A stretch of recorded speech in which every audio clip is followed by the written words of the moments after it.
Okay, wheel bearing replacement we're dealing with here this afternoon on our 94 Cadillac DeVille here. Um, this also applies to many other front-wheel drive vehicles, um, GM, Ford, whatever, even some imports. Um, Lots of information out there, but today we're going to be working on our DeVille. This unit has anti-lock brakes, so when you're going to your auto parts store for a new wheel bearing, make sure if your auto parts salesperson there asks you, does it have anti-lock brakes or not, make sure you have an answer for him because it is relatively important.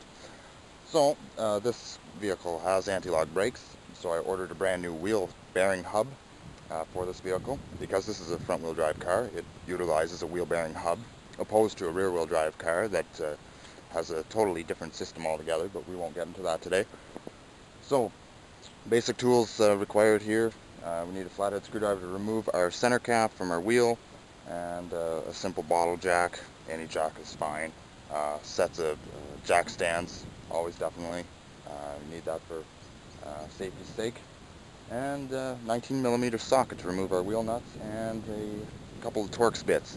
This model vehicle here we're dealing with uses Torx bits to hold the wheel bearing hub in place. And also a 3-jaw puller. Not necessary, but it is good to have to separate the splines from the CV joint, the drive shaft. Usually you'll get away with just tapping it with a hammer, but sometimes it might get tricky. Having a 3-jaw puller is handy, but I'll get into that in a little bit here. So we're going to jack up our car and we're going to remove the wheel here.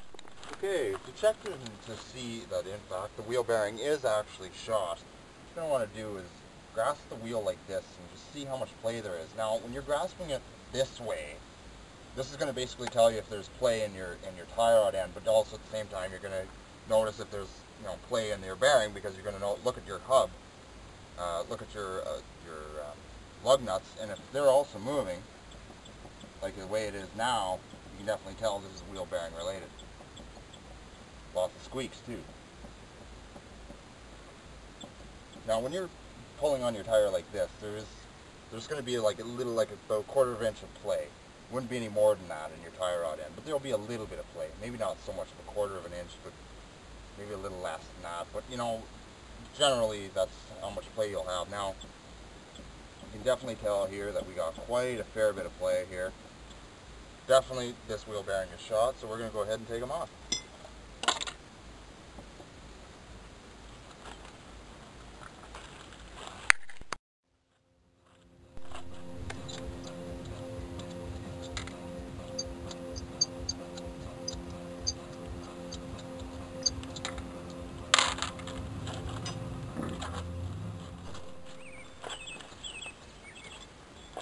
Next, take your axle socket and remove the axle nut.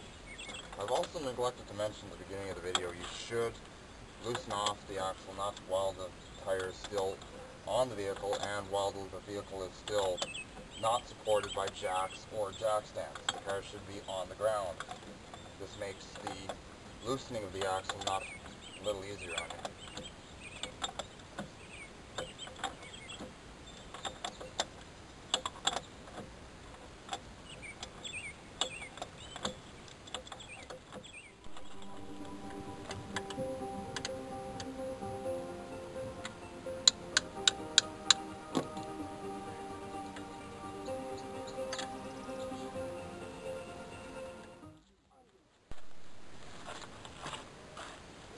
Okay, so now that you got your caliper bolts loosened up, you can proceed to remove your caliper.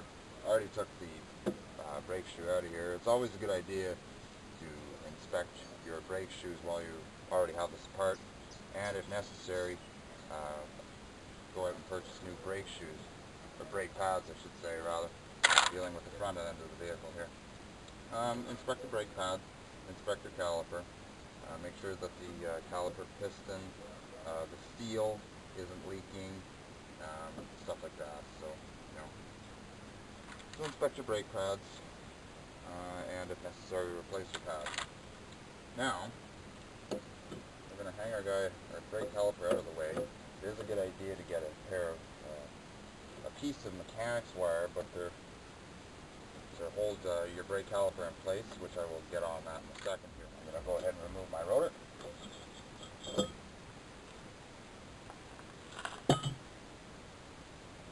Now this is going to require me putting the transmission into neutral. I have to be able to turn the rotor at this point in order to access my torque bolts. Now before you shift your transaxle into neutral, make sure that your axle nut is totally loosened off. If not, you're just going to be turning the axle assembly and you're not going to be able to get far with that. So with that being done, I can now turn my hub so I can just see through the hole here the top portion of my torque bit that I need to use in order to loosen off this torque bolt here. And hammers, drop them in. We use our Johnson bar or breaker bar. And don't worry when you're pounding your torque bit. If you accidentally hit the studs, believe me, your new hub comes with new studs, if you don't already know that.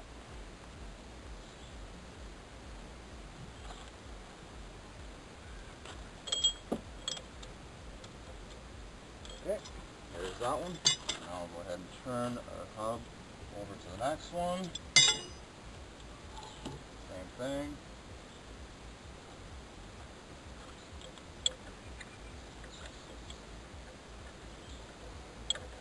Might be a bit difficult, especially if it hasn't been changed in a while. Probably coated with rust. If the car is oiled every year, it's probably coated in oil and debris. I'll put up a fight.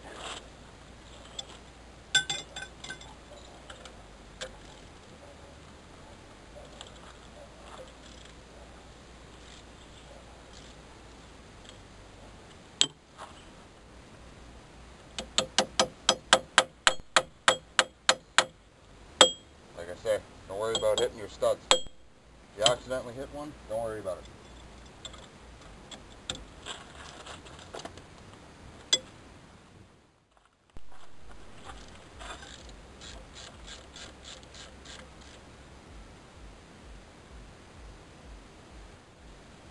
Now, there is going to be a washer that's not going to fit through the hole, so make sure you don't forget about him. Okay, we'll go ahead and turn our hub, get to our next bolt. You're going to notice the brake shield is going to come with it.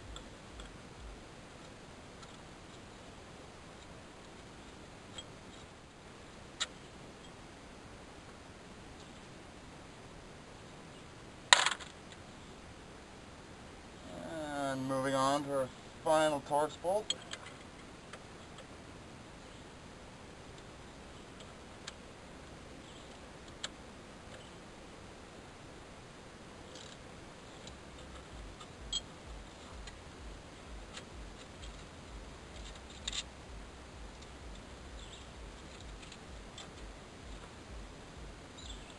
And the washer comes before the brake shield as well. I'm going to disconnect this clip here that holds our anti-lock connector in place here so that it's not moving around and getting in between moving parts here. So like I say, that's a little clip there. You got yourself a little pin here, you just lift up with your finger, pulls right out. So that's for your anti-lock, your wheel speed sensor. Okay.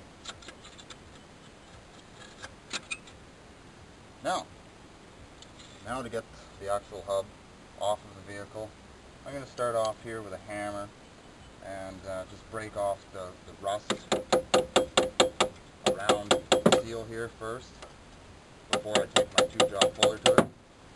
Might get lucky here today, I might not need it, it's hard to say, but I am prepared just in case I do need it.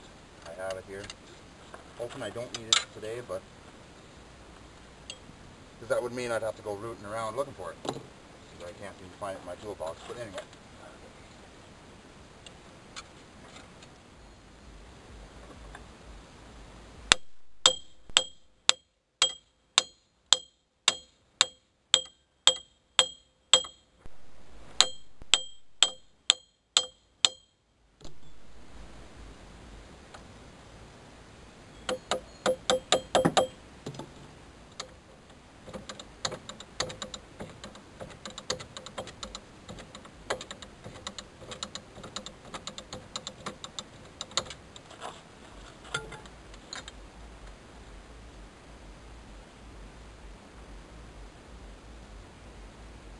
And there we have her.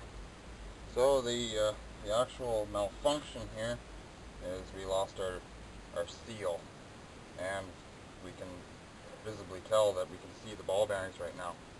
This is what's left of our seal. So what had happened was once the seal was worn out, water got inside here, grease all ran out, water got inside, totally destroyed our wheel bearing. So that one is no good to us anymore. Now, I'm going to go ahead and clean this up a bit. Now, when you take your wheel bearing out, you may or may not have remnants of what was left of your old seal. Mine is in fact still here. So, like I say, you want to make sure you get all this old stuff out of here. And, we take note, here is what's left. Wheel speed sensor. This is why most anti-log lights stay on, because water will end up getting inside here. Usually the wheel speed sensor will fail. And, that's exactly what happened.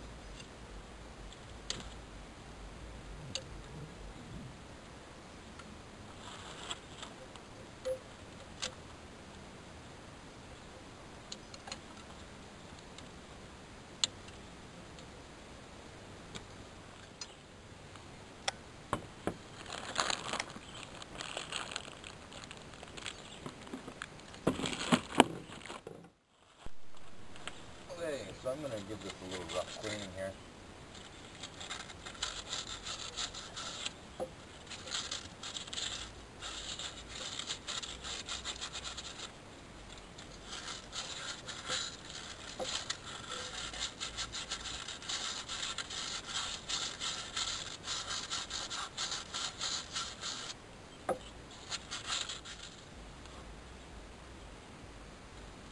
And when you're done, clean the splines. Make sure that there's no debris in there.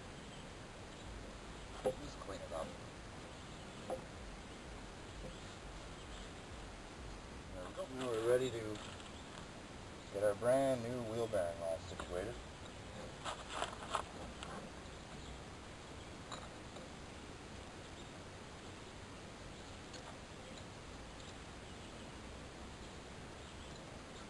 Tail through there, out of harm's way.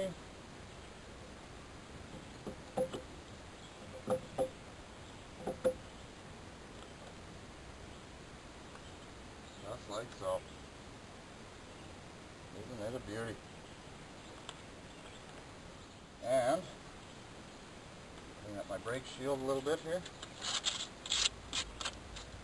I'm just using sandpaper. You can use steel wool too, works well, just to clean up a little bit of the rust here.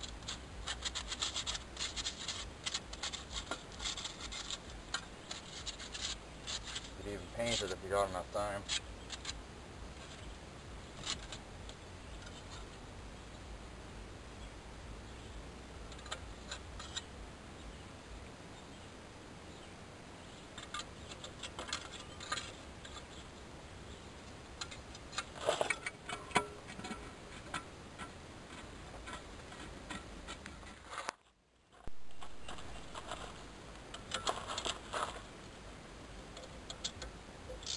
Now with our wheel bearing in place, I'm going to torque these down once I'm through with everything here. Torquing specifications are varied by vehicle, of course. and so you'll have to do that yourself. Now, your axle nut, okay, this guy here, make sure you know the torquing specification for your axle nut, because if the torque is over tight, your wheel bearing will be shot by the time you get back from the beer store. Okay, and you don't want it too loose either, because that of course will cause a safety concern. But over tightening your axle nut will cause premature failure of your brand new wheel bearing hub. So make sure you have the correct torquing specifications, and make sure you're not using your granddad's old torque wrench either. You want to make sure you have a good quality torque wrench that is properly calibrated. Okay, axle nut is tightened down to the base. I'm going to set my torque wrench for 107 foot-pounds.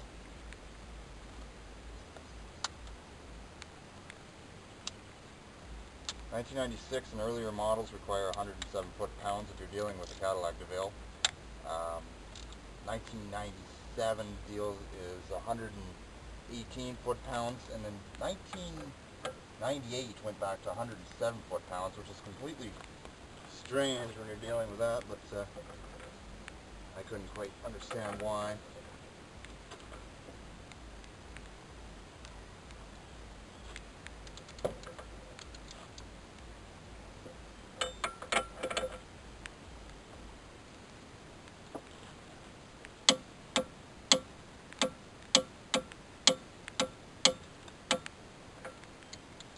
There we are.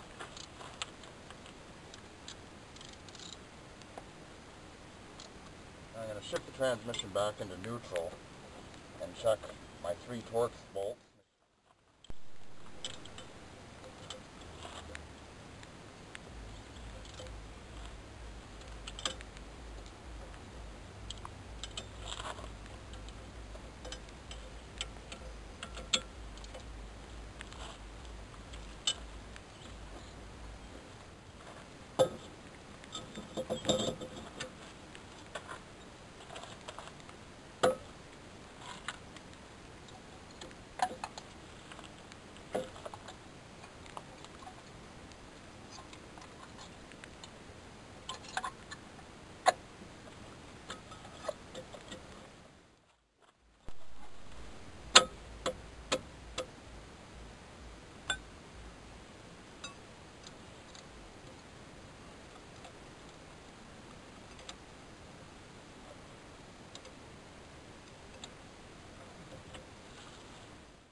Next, as you are heading near the final stages of your wheel bearing replacement, we'll go ahead and connect any electrical connectors. Now, if your terminals are severely dirty, you might want to give them a little cleanup job there.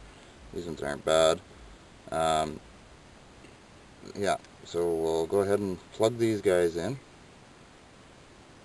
and remember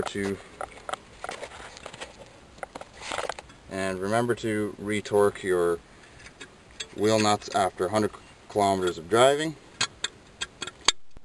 just like that. We're all good. Now, with the car still in neutral, the transmission still in neutral, I'm going to spin my rotor, make sure that our power lead to our wheel cylinder, or vehicle speed sensor, is not going to be catching. And we're good. Okay, so that being done, we can proceed to torquing down our wheel nuts, and after 100 kilometers of driving, check them again, and if necessary, retorque them. Another thing too, you should always take into consideration with any new part, give it some time to wear in. Maybe for the first 25, 50 miles, just keep the speed below 55.